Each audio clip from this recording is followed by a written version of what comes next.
Alright, this is the whiteboard work from 1/22/14. This was Wednesday.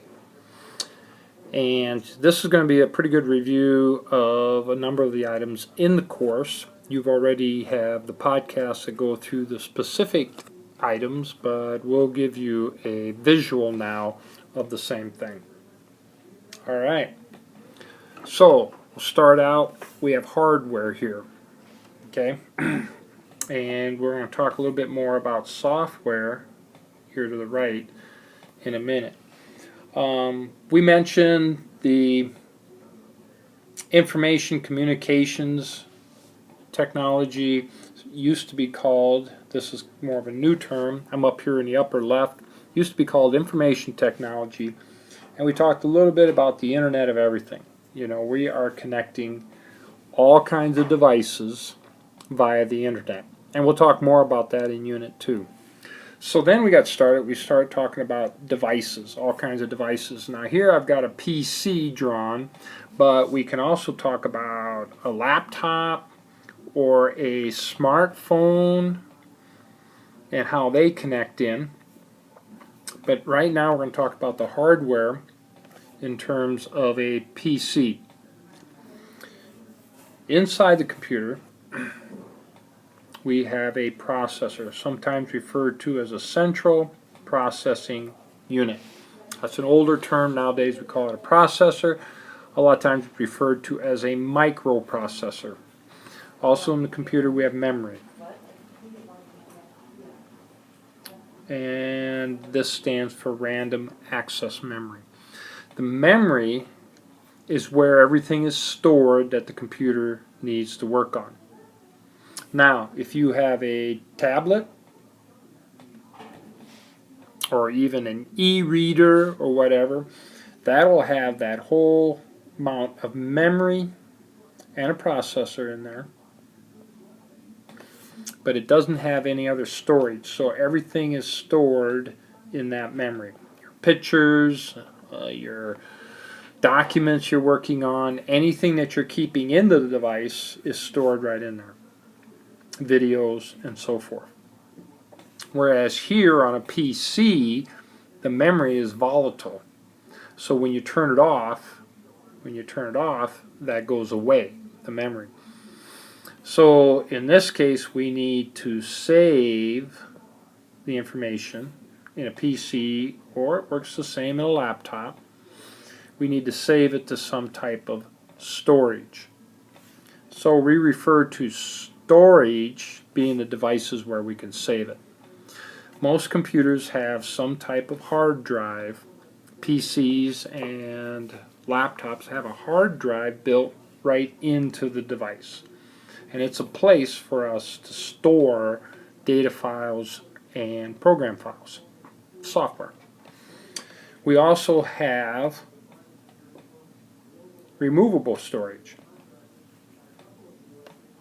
You have a lot of computers have a DVD, or they'll have the ability to take a flash drive and hook it to a USB port. Universal serial bus. And we can move information in and out that way. There are other ports. A computer will have a network port. For example, here I show us connecting to a network with the cable. Here I show a blue cable, wouldn't have to be that. And we also, some computers would have what's getting to be a little bit older, maybe a FireWire,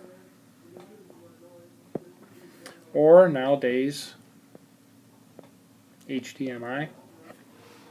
I didn't list HDMI in the outline, but that would be another example in which we can connect to the computer from external means, like to a printer, to a keyboard, hooking up a camera here and downloading video and so forth. Alright, now how the computer communicates internally here, I have it here in the green, is through what we call an electronic bus.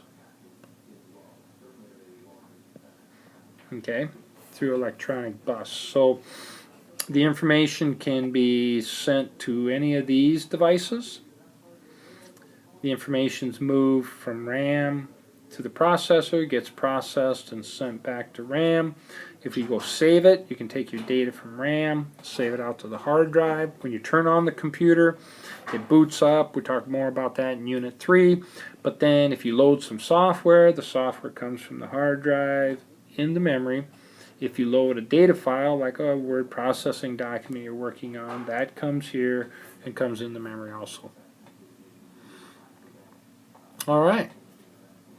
Now, in a tablet or maybe a smartphone, those things, you don't have to load it from a hard drive. Everything is kept right in that flash memory that's right in those devices. And we'll talk more about that specific type of memory in Unit 3. Alright, so we have the hardware. And then when we talk about file structures, we have places to store our files. So what kind of files are we storing? Data files and then software files or software programs. You can store them locally. Okay, so we can store them locally on our hard drive. Okay, you can keep data on a DVD or your flash drive. Or, here in this case, you could take the information you have and you could save it out on a server. Stored in the cloud. Now the IT area they use the letter U. They have a U drive and everybody has some space on a hard drive connected to a server here in the IT area. If you're on the main part of campus here at NIACC, the students have an H drive, so they can be working in a lab and save their work to the H drive. Now you'll notice these are connected. This would be considered a local area network here on campus, all in the same geographical area. And here I've shown where these computers connected via wire. The different parts of campus are connected using fiber optics. These are different medium to send the information across. And also you can connect in through Wi-Fi here in campus. You can connect your devices through the Wi-Fi. Wireless. So we have a wired solution, we have a fiber solution, and we have wireless solutions to connect the devices. So this iPad, that maybe connects into the college network through the Wi-Fi. Okay. Alright. So, I think I'm going to move on to the next slide. Alright, so here's our hardware that we just talked about, all of our hardware.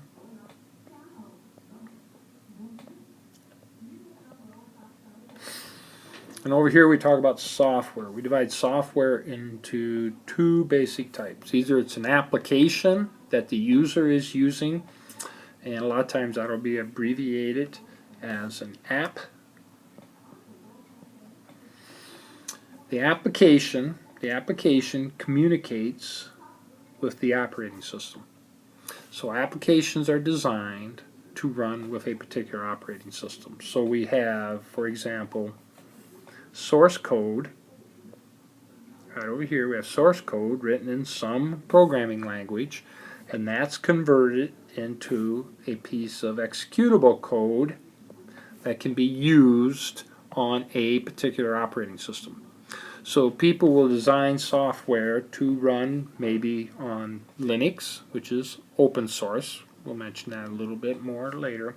Windows 7 or 8. Mac OS, I'm not sure what version that's on right now. iOS, like on your iPhone or your iPad, or the Android, which might be also on your particular smartphone, maybe a Samsung. Alright, so we have all these operating systems, and the operating system communicates with the hardware. So the app doesn't have to communicate with the hardware, it communicates with the operating system. And then we have another special system software called utilities that allow us to manipulate things. A good example, like make some folders in terms of saving. So, you want an example, what manages taking some information here from RAM and storing it out and figuring out where to put it on the hard drive and keeping track of that, the operating system does that, not the application. The application sends it to the operating system and it does that. Okay? The operating system controls how everything functions internally here. All right. Now, a couple terms. We mentioned source code over here. All right. When we say open source, that means this code is open, and typically people think of that as being free, but it's open for people to use, change, and adjust. So Linux is open source, so you don't pay for it. Proprietary software means it's proprietary. Somebody has created this executable code, and you can't decompile it back to the source code. You can't do anything with it. You can just actually it's like leasing it. Windows and Windows 7. So you pay somebody some money to use, for example, Windows 7 or Microsoft Office. Mac just recently, their OS now, they don't charge for anymore. You can download it free. I'm not sure where we're at in the iOS, and Android is more like the open end. Okay? So, the operating system figures out how to get information managed within the computer. And then all operating systems have network software in, so if you want to save out to the network drive, you can. Or, if you're using a piece of software like a browser, and you have an account like at Dropbox, you can take your information from here and go out all the way to through the internet to Dropbox, and then it's stored on one of their hard drives. Or if you're Google, you maybe have it stored stuff over here in Google, and Google connects in. So the internet functions as a roadway. It's really called the internetwork. It connects all these networks and allows us to function using that. All right, so we've covered software, and we looked at some different types of applications. We have some that are geared towards a specific thing like education, and then we have some software that's we can use in all areas like word processing and so forth. If you want to see it, think of it as a picture. We have hardware, and what communicates with the hardware is the operating system. What communicates with the operating system is the application. And to redraw this here, we have users that communicate with the app. But what we want to do before the year's out, we want to be a little bit more of experts, and we can not only use the app, but we can communicate with the operating system, and maybe someday even do some things with the hardware. All right.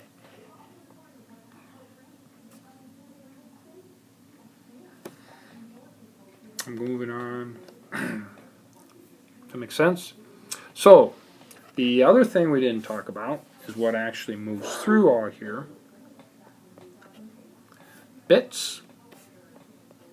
8 bits gives us a byte, and the bits are actually what's moving through. That's everything is represented, those ones and zeros. 2 types of files. We had files that represent software, and we have files that represent data. Apps, we can run them from a local machine. The app can be loaded right on your phone, or we can go out in the cloud or a server and bring the app in that we need. All right. I believe this is enough for today.